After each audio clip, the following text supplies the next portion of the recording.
त्योहारों में सभी को पसंद आने वाला एक नाश्ता यानी कि कचौड़ी। तो चलिए आज बनाते हैं हलवाई जैसी कचौड़ी घर पे ही। और अगर आप फूड बिजनेस करने वाले हैं तो मैं आपके साथ सारी वो टिप्स ट्रिक्स शेयर करूंगी, साथ ही मैं आपको बताऊंगी आपको कैसे बेचना है इसे। तो चलिए आज बनाते हैं मूंग दाल की कचौरी। अगर आप घर पे भी बना रहे हैं तो ये रेसिपी ज़रूर ट्राई कीजिए, मेरा वादा है ये सभी को पसंद आएगी। तो उसके लिए एक मसाला बनाएंगे। उसके लिए साबुत धनिया और साबुत जीरा ले लिया मैंने यहाँ पे।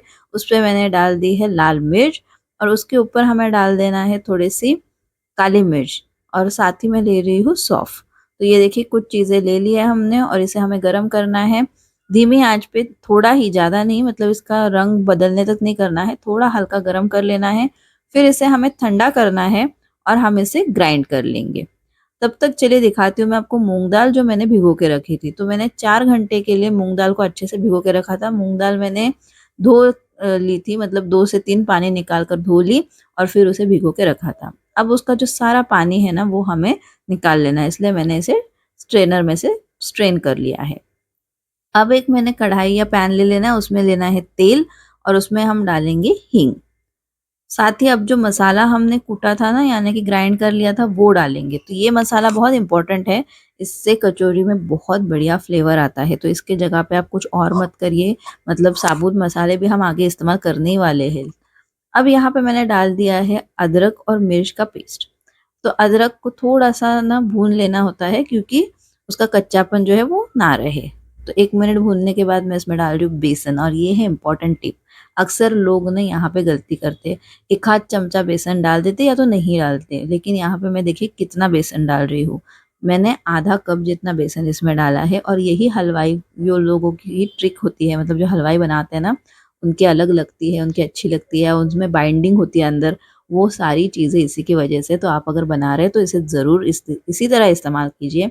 मैंने सारे इंग्रेडिएंट की लिस्ट डिस्क्रिप्शन में दे दी है, उसी तरह आपको इस्तेमाल करनी है। अब इसमें डाल देंगे हम मूँग। तो यहाँ पे देखिए मैंने डाल दिया और उसको चला रही हूँ मैं। अगर आप अच्छे से इसको भिगो के रखेंगे ना तो मूँग जो है वो पकने में एकदम आसान हो जाता है, बहुत वक़्त नहीं लगता। इसी तरह चला-चला के हम इसे पकाएँगे। तो मसाले के साथ सारे मूँग जो है वो मैंने चला-चला के एकदम अच्छे से मिक्स कर लिए हैं और उसके बाद हम मसाले डालेंगे। तो नमक, हल्दी का पाउडर, साथ ही गरम मसाला, अमचूर पाउडर और काला नमक डालेंगे इसमें। इन सारी चीज़ों को भी अच्छे से मिक्स कर लेंगे। ये जो मसाले हैं ना इसको आपको बिल्कुल मिस नहीं करना है, ये सारे मसाले बहुत ज़रूरी है। काला नमक जो होता है ना उसका भी अपना ही एक स्वाद होता है, तो उसे भी आप ज़रूर डालें। अब इस मिश्रण को हम ठंडा होने के लिए रख देंगे। तो चलिए हम कवरिंग बनाते हैं। तो उसके लिए मैंने मैदा ले लिया है पाव किलो, उसमें मैं डाल रही हूँ अजवाइन। अजवाइन थोड़े से हथेली पे इस तरह से क्रश करके डालेंगे तो बढ़िया स्वाद आता है। साथ ही डालेंगे नमक और उसमें डाल डाल रही हूँ मैं घी। अब मैं ना देसी घी का इस्तेमाल कर रही हूँ, पर आप अगर बिज़नेस के लिए कर रहे हैं तो बिज़नेस में जनरली लोग जो है ना वो डालडा या तेल इसका इस्तेमाल करते हैं। तो वो आप पे डिपेंड है आपको क्या इस्तेमाल करना है। लेकिन मैंने घर के लिए बनाई है तो मैंने देसी घी का इस्तेमाल किया है। अभी यहाँ पे देखिए मोयान जो है ना वो आपको हर जगह पहले लगा लेना है, यानी घी अच्छे से लगा लेना है। फिर इस तरह से बॉल बना के देखना है, अगर सही से बॉल रह रहा है मतलब आपका घी एकदम परफेक्ट है। अगर नहीं रह पा रहा है तो आपको थोड़ा घी उसमें ऐड करना पड़ेगा। अब इसमें डालेंगे हम थोड़ा-थोड़ा पानी और इसका आटा लगा लेंगे। अब यहाँ पे इम्पोर्टेंट टिप एक आती है, लोग क्या करते हैं कचौरी में ना समोसे की तरह आटा लगाते हैं, लेकिन वैसा बिल्कुल नहीं करना है। समोसे का आटा सख्त होता है, कचौरी का आटा जो है वो थोड़ा नरम होता है। तो आप देख सकते हैं कि मैंने यहाँ पे थोड़ा नरम आटा लगाया हुआ है। इसी से आपकी कचौड़ियाँ जो है वो एकदम परफेक्ट बनेगी जैसे हलवाई बनाते हैं। ये देखिए इस तरह से थोड़ा नरम होना चाहिए। अब ये जो आटा है ना इसको आपको ढक के रखना है करीबन 15 से 20 मिनट के लिए। तो इसको मैं रख दूँगी ढक के। और अब हम क्या करेंगे कि 15 या 20 मिनट बाद इसको शेप देना है। तो देखिए दोनों चीज़ें एकदम ठंडी मतलब आटा तो रेडी है, लेकिन हमारा स्टफिंग ठंडा हुआ या नहीं ये आपको एक बार देख लेना है। गरम स्टफिंग हम इसमें नहीं डालेंगे। ठीक है, अब चलो लोइयाँ बना लेते हैं आटे की। तो यहाँ पे देखिए मैंने इस तरह से निकाल ली लोई और अब इसे कैसे बनाना है वो मैं दिखाती हूँ। ये इम्पोर्टेंट है कि इस तरह से ना इसे बंद करना है, मतलब लादी पाव वाला अगर आपने मेरा वीडियो देखा होगा तो इसको टकिंग प्रोसेस कहते हैं। तो उसी तरह से ना हमें इसे इस तरह से बंद करना है ताकि ऊपर से ना इसमें कोई भी क्रैक ना दिखे। ये देखिए, वरना क्या हो जाता है बहुत सारे लोगों की कचौरी जो है ना उसमें बहुत क्रैक्स आ जाते हैं या तो वो फट जाती है। अब आप देखोगे कि जितना आटा हमने लिया था उससे मैंने 9 लोइयाँ बना ली है। तो उसी तरह से हम स्टफिंग जो है उसके भी हम 9 बॉल्स बना लेंगे, यानी कि इससे 9 कचौरियाँ बनेगी टोटल में। ठीक है, इस तरह से मैंने बॉल बना लिया है। अब ले लेंगे पहला वाला जो हमने लोई बना के रखी थी वो। अब देखिए उसका जो नीचे का हिस्सा था वो मैंने ले लिया अंदर की तरफ और उसको मैं कटोरी की तरह बना रही हूँ।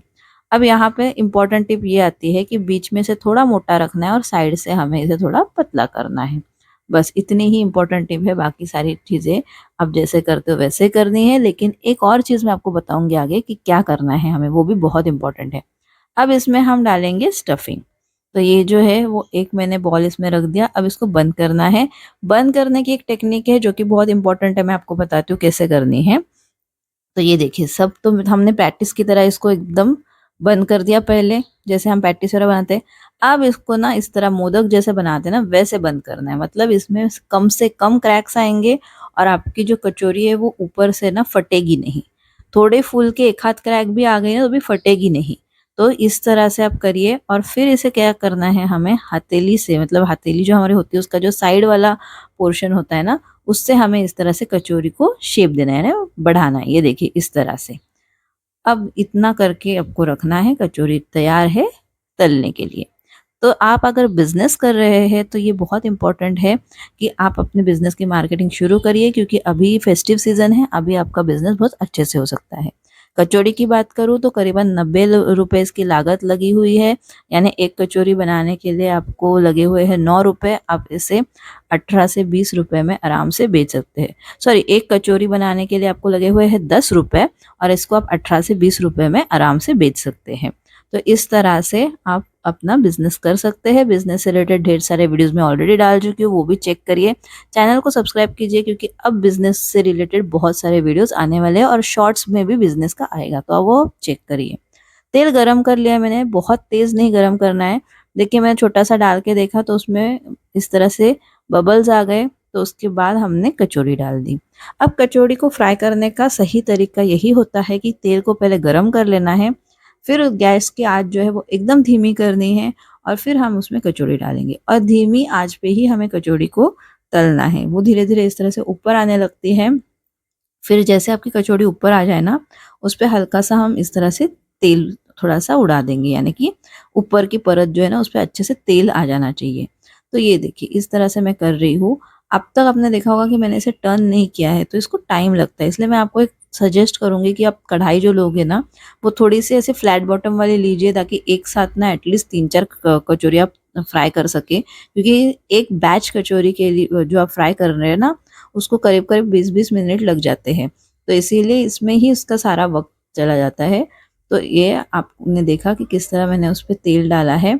अब इसको ना हमें थोड़ा सा उलट के पीछे से भी करना है, इस तरह से धीरे करना है, लेकिन बिल्कुल भी हमें उसमें कोई ब्रेक नहीं चाहिए, यानी कि आपका जो जब पलट रहे हैं तभी उसमें ज़्यादा धक्का भी नहीं लगना चाहिए।